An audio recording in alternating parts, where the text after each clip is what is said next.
ਅਮਰੀਕੀ ਰਾਸ਼ਟਰਪਤੀ Donald Trump ਨੇ ਦਾਅਵਾ ਕੀਤਾ ਹੈ ਕਿ ਯੂਕਰੇਨ ਅਤੇ ਰੂਸ ਇੱਕ ਇਤਿਹਾਸਕ ਸ਼ਾਂਤੀ ਸਮਝੌਤੇ ਦੇ ਪਹਿਲਾਂ ਨਾਲੋਂ ਕਿਤੇ ਜ਼ਿਆਦਾ ਕਰੀਬ ਹਨ।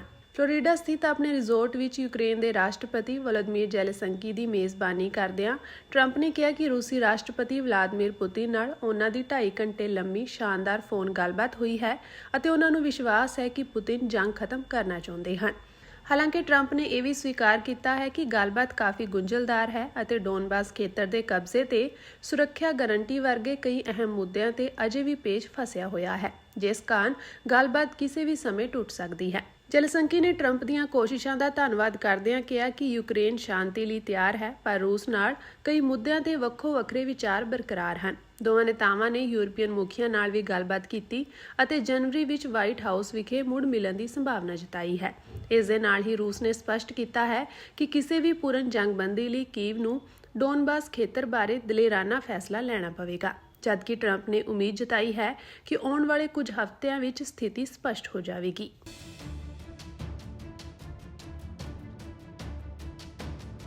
ਅਮਰੀਕੀ ਰਾਸ਼ਟਰਪਤੀ ਡੋਨਾਲਡ ਟਰੰਪ ਨੇ ਦਾਅਵਾ ਕੀਤਾ ਹੈ ਕਿ ਯੂਕਰੇਨ ਅਤੇ ਰੂਸ ਇੱਕ ਇਤਿਹਾਸਕ ਸ਼ਾਂਤੀ ਸਮਝੌਤੇ ਦੇ ਪਹਿਲਾਂ ਨਾਲੋਂ ਕਿਤੇ ਜ਼ਿਆਦਾ ਕਰੀਬ ਹਨ।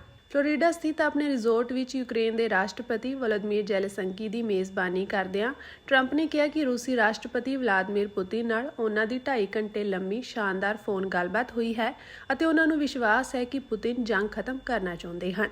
ਹਾਲਾਂਕਿ ਟਰੰਪ ਨੇ ਇਹ ਵੀ ਸਵੀਕਾਰ ਕੀਤਾ ਹੈ ਕਿ ਗੱਲਬਾਤ ਕਾਫੀ ਗੁੰਝਲਦਾਰ ਹੈ ਅਤੇ ਡੋਨਬਾਸ ਖੇਤਰ ਦੇ ਕਬਜ਼ੇ ਤੇ ਸੁਰੱਖਿਆ ਗਾਰੰਟੀ ਵਰਗੇ ਕਈ ਅਹਿਮ ਮੁੱਦਿਆਂ ਤੇ ਅਜੇ ਵੀ ਪੇਚ ਫਸਿਆ ਹੋਇਆ ਹੈ, ਜਿਸ ਕਾਰਨ ਗੱਲਬਾਤ ਕਿਸੇ ਵੀ ਸਮੇਂ ਟੁੱਟ ਸਕਦੀ ਹੈ। ਜ਼ੈਲੈਂਸਕੀ ਨੇ ਟਰੰਪ ਦੀਆਂ ਕੋਸ਼ਿਸ਼ਾਂ ਦਾ ਧੰਨਵਾਦ ਕਰਦਿਆਂ ਕਿਹਾ ਕਿ ਯੂਕਰੇਨ ਸ਼ਾਂਤੀ ਲਈ ਤਿਆਰ ਹੈ, ਪਰ ਰੂਸ ਨਾਲ ਕਈ ਮੁੱਦਿਆਂ ਤੇ ਵੱਖੋ-ਵੱਖਰੇ ਵਿਚਾਰ ਬਰਕਰਾਰ ਹਨ। ਦੋਵਾਂ ਨੇਤਾਵਾਂ ਨੇ ਯੂਰਪੀਅਨ ਮੁਖੀਆਂ ਨਾਲ ਵੀ ਗੱਲਬਾਤ ਕੀਤੀ ਅਤੇ ਜਨਵਰੀ ਵਿੱਚ ਵਾਈਟ ਹਾਊਸ ਵਿਖੇ ਮੁੜ ਮਿਲਣ ਦੀ ਸੰਭਾਵਨਾ ਜਤਾਈ ਹੈ।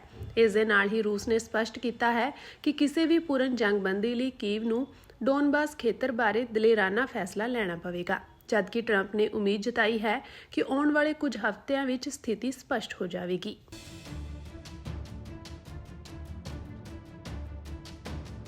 ਅਮਰੀਕੀ ਰਾਸ਼ਟਰਪਤੀ ਡੋਨਾਲਡ ਟਰੰਪ ਨੇ ਦਾਅਵਾ ਕੀਤਾ ਹੈ ਕਿ ਯੂਕਰੇਨ ਅਤੇ ਰੂਸ ਇੱਕ ਇਤਿਹਾਸਕ ਸ਼ਾਂਤੀ ਸਮਝੌਤੇ ਦੇ ਪਹਿਲਾਂ ਨਾਲੋਂ ਕਿਤੇ ਜ਼ਿਆਦਾ ਕਰੀਬ ਹਨ। ਫਲੋਰੀਡਾ ਸਥਿਤ ਆਪਣੇ ਰਿਜ਼ੋਰਟ ਵਿੱਚ ਯੂਕਰੇਨ ਦੇ ਰਾਸ਼ਟਰਪਤੀ ਵੋਲੋਦੀਮੀਰ ਜ਼ੈਲੈਂਸਕੀ ਦੀ ਮੇਜ਼ਬਾਨੀ ਕਰਦਿਆਂ ਟਰੰਪ ਨੇ ਕਿਹਾ ਕਿ ਰੂਸੀ ਰਾਸ਼ਟਰਪਤੀ ਵਲਾਦੀਮੀਰ ਪੁਤਿਨ ਨਾਲ ਉਹਨਾਂ ਦੀ 2.5 ਘੰਟੇ ਲੰਮੀ ਸ਼ਾਨਦਾਰ ਫੋਨ ਗੱਲਬਾਤ ਹੋਈ ਹੈ ਅਤੇ ਉਹਨਾਂ ਨੂੰ ਵਿਸ਼ਵਾਸ ਹੈ ਕਿ ਪੁਤਿਨ ਜੰਗ ਖਤਮ ਕਰਨਾ ਚਾਹੁੰਦੇ ਹਨ।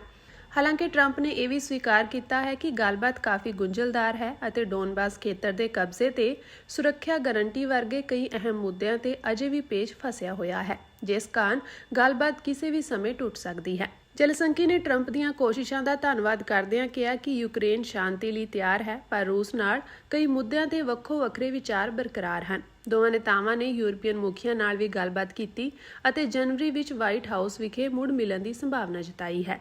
ਇਸ ਦੇ ਨਾਲ ਹੀ ਰੂਸ ਨੇ ਸਪਸ਼ਟ ਕੀਤਾ ਹੈ ਕਿ ਕਿਸੇ ਵੀ ਪੂਰਨ ਜੰਗਬੰਦੀ ਲਈ ਕੀਵ ਨੂੰ ਡੋਨਬਾਸ ਖੇਤਰ ਬਾਰੇ ਦਲੇਰਾਨਾ ਫੈਸਲਾ ਲੈਣਾ ਪਵੇਗਾ, ਜਦਕਿ ਟਰੰਪ ਨੇ ਉਮੀਦ ਜਤਾਈ ਹੈ ਕਿ ਆਉਣ ਵਾਲੇ ਕੁਝ ਹਫ਼ਤਿਆਂ ਵਿੱਚ ਸਥਿਤੀ ਸਪਸ਼ਟ ਹੋ ਜਾਵੇਗੀ।